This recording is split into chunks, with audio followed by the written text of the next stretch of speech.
सुदीप चट्टोपाध्याय जी, आपका कार्यक्रम में बहुत बहुत स्वागत करते हैं हम। ये जो भोपाल की नगरी है वाकई अपने आप में अनूठी है और कला और संस्कृति के लिहाज से भी समृद्ध है। ये आपने सुना ही होगा, हालांकि आप पहली बार भोपाल आए हैं। कैसा महसूस करते हैं? शहर तो बहुत ही अच्छा है। Road condition is very good in comparison to West Bengal. तो पिछले लंबे समय से बांसुरी वादन के क्षेत्र में सक्रिय हैं और बांसुरी वादन आप देश के तमाम हिस्सों में कर चुके हैं। ये बांसुरी का जो वाद्य है, किस प्रकार से इसने आपको आकर्षित किया है? वो मैं जब शुरू किया था, मैं सिर्फ 8 साल का था। जो शहर में मेरा जन्म हुआ था वो गांव का साइड में है, तो उधर ये जो यंत्र है ना बांसुरी, वो बहुत ही उपलब्ध था। तो एक वो पिताजी ने एक मेला से एक बांसुरी खरीद के लाया था। मैंने खुद ही बजाया, कुछ दिन बजाना शुरू किया। मेरा माताजी Shrimati Rekha Chattopadhyay, she is a very skilled singer. उनका अभी उम्र है 81, शी इज़ स्टिल सिंगिंग। तो घर पे वो म्यूज़िक का माहौल था। माताजी उसी टाइम ऑल इंडिया रेडियो का आर्टिस्ट थी। तो उन्होंने ले गया। वेस्ट बंगाल का सबसे मशहूर बांसुरी वादक उसी टाइम में पंडित गौड़ गोस्वामी था, पन्नालाल घोष का शागिर्द। तो गौड़ गोस्वामी के पास ले गया। उन्होंने सिखाया नहीं, मैंने बहुत छोटा था उम्र में। तो उनका एक स्टूडेंट है गोपाल राय, उनका नाम था। गोपाल राय के पास मेरा प्रथागत शिक्षा जो है चालू किया। फिर उसके बाद मेरा गुरुजी पंडित देवप्रसाद बैनर्जी, उनके पास मैंने करीब 40 से 44 साल मैंने तालीम हासिल किया। एकदम कांस्टेंट सीखा मैंने।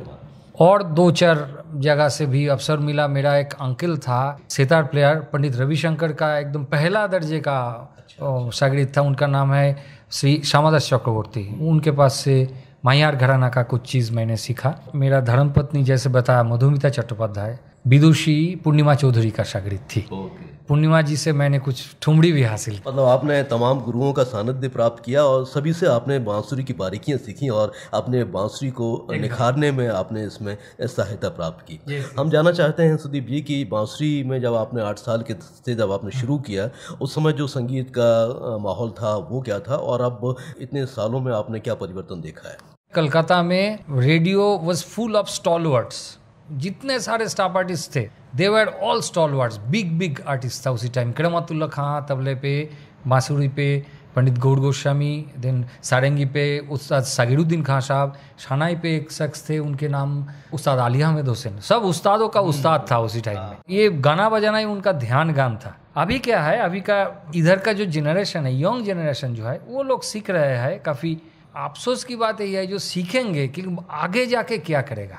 सम people are trying their best. इस जनरेशन का जो लड़का लड़की जो सीखता है ना, उसका दिमाग बहुत तेज है, वो बहुत जल्दी सीख लेते हैं। तकनीकी रूप से भी काफ़ी दक्ष है। Technically they are very much strong, लेकिन इमोशनल जो कंटेंट है वो थोड़ा कम है उनका। तो आकाशवाणी में काम करते हुए आपने क्या महसूस किया है कि आकाशवाणी तो लगातार शास्त्रीय संगीत को प्रमोट करने के लिए बहुत योगदान दे रहा है, इस बात को आप कितना महत्वपूर्ण मानते हैं?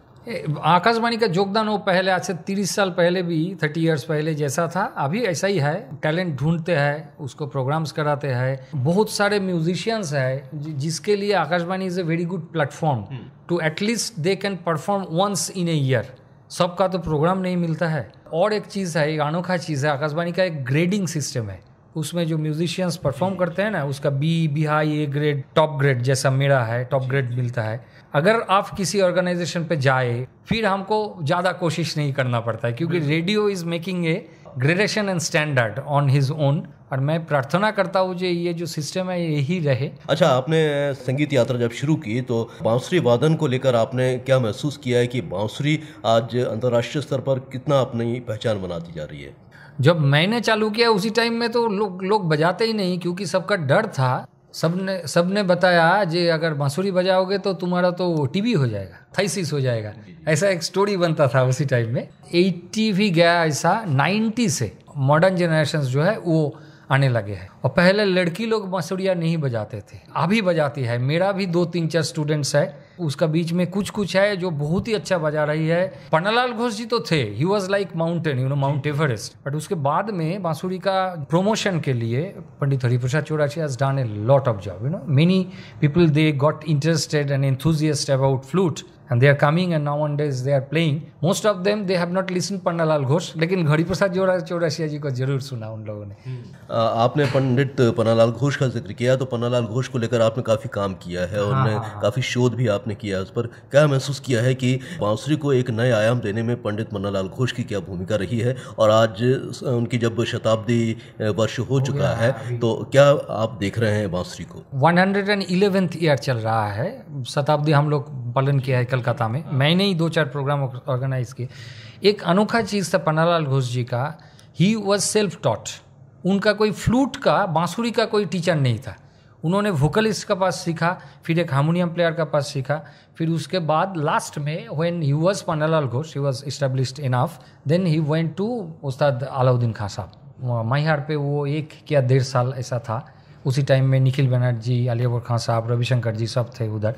तो पन्नालाल घोष जी ने बांसुरी का एक अनोखा स्टाइल बनाया which is very much belong to flute.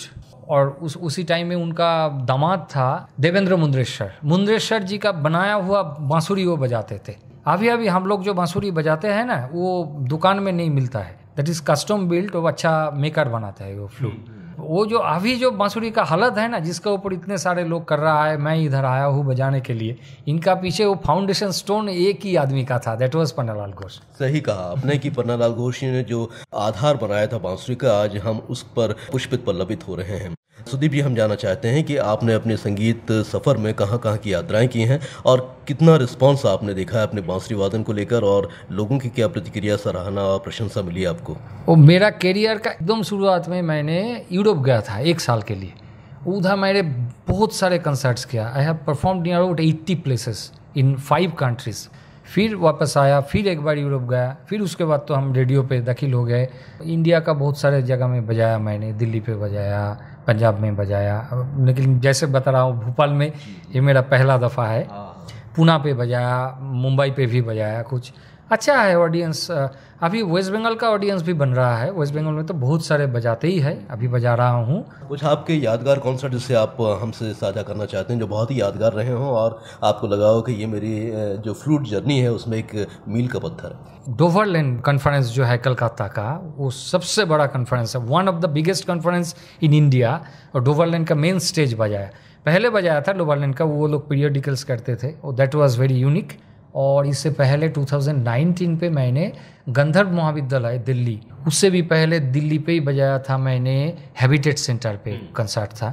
वो सुनने के लिए दिल्ली का मशहूर बांसुरी वादक पंडित राजेंद्र प्रसन्न जी, वो वहाँ उधर ही उनके साथ मेरा पहला मुलाकात हुआ। अभी वो बहुत प्यार करते हैं हमको।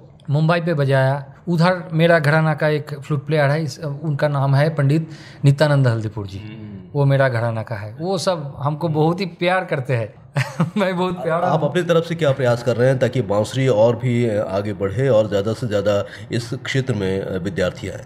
मैं घर पे सिखाता हूँ, मेरा कुछ स्टूडेंट्स है उनको सिखाता हूँ। कभी कभी 2-4 यूनिवर्सिटी में मैंने लेक्चर डेमोन्स्ट्रेशंस दिया। वो कलकत्ता का रविंद्र भारती यूनिवर्सिटी, फिर वेस्ट बंगाल में विश्व भारती है, उधर भी मैंने गया।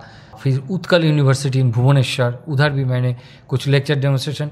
Everywhere wherever I want to go, I use to go. मैं पन्नालाल घोष जी के बारे में बताता हूँ टू इंस्पायर देम।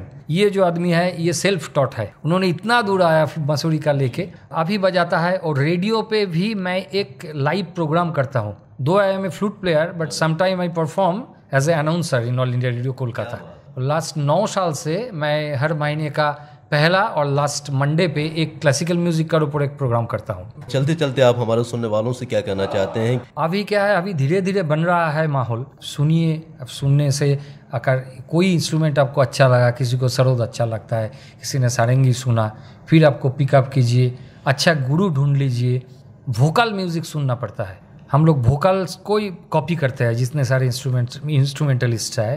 पुराना स्टॉलवर्ड्स जो है आमिर खान साहब, फिर बड़े गुलाम अली खान साहब, पंडित जसराज जी, सीखेंगे, प्रैक्टिस भी करेंगे। उस आपको सोचना पड़ेगा, आपको सोचना पड़ेगा म्यूजिक के बारे में। ये करते रहिए, सुनते रहिए। अगर परमेश्वर का कृपा है तो आप भी चलेंगे किसी दिन। इतनी महत्वपूर्ण आपने चर्चा हमारे साथ की और संगीत यात्रा के बारे में आपने बताया, बांसुरी यात्रा के बारे में बताया। हमसे बातचीत करने के लिए आपका बहुत बहुत आभार। मेरे तरफ से भी धन्यवाद।